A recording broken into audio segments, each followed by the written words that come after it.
Hello again, tsm311. This is the third installment in our series overviewing humanity and the environment for our class Humanity and the Food Web.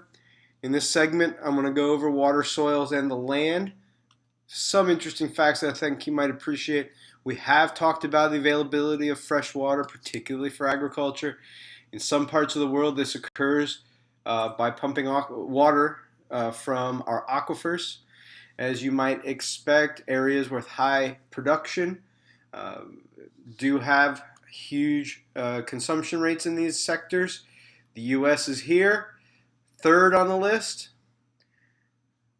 Now, relative to its small population, this is a large amount of production, pumped primarily from the Ogallala Aquifer, Texas Panhandle region, Nebraska, Kansas.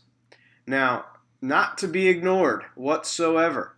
In fact, quite important to this discussion is the amount of pumping occurring in our world's most populous nations, orders of magnitude greater than what we see in the U.S. All three of these countries comprise the world's largest grain producers. Both China and the U.S. exporting grain. India mostly serving grains to its own domestic populations. Now, it then becomes important to know and understand where the rain is falling. I'll play a quick animation here. Ogallala, where did I tell you? Kansas, Nebraska, the Texas Panhandle region. I guess I'll circle it for you. That's not a problem, right? Keep your eye on this region, of course.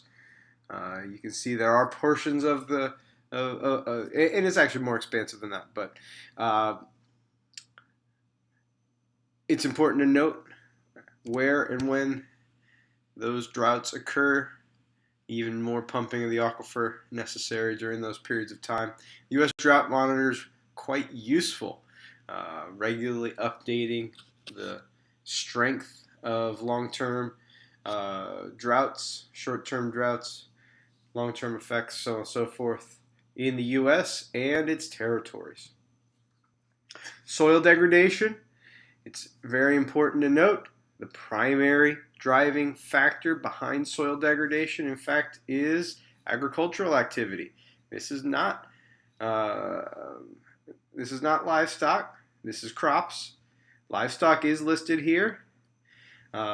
Forest use of fuel wood, also a major factor. Even in North America, we see large impacts due to agricultural activity over the history of that country. Depending on different parts of the world, you can see that there are other aspects of food and agriculture, primarily grazing in Oceania, for example, where we see major impacts. Okay?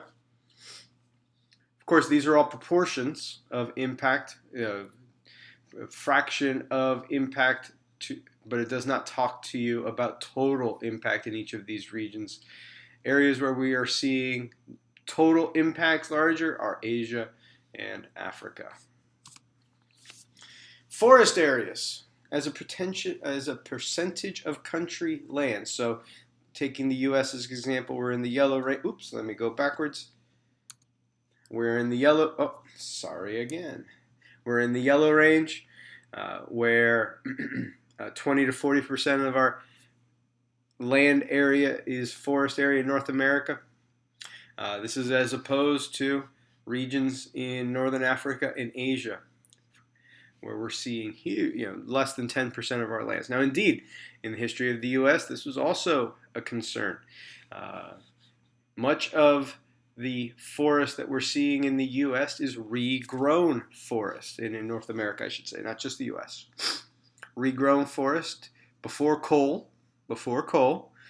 Much of the forest lands in the U.S., with the rapid expansion across, were mined, picked clean, deforested quite clean for the purpose of fuel woods, construction woods.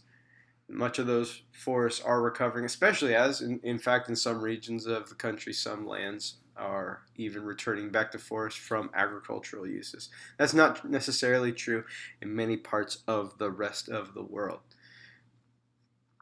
Again, Anybody has any questions, do let us know. We'll be happy to help out.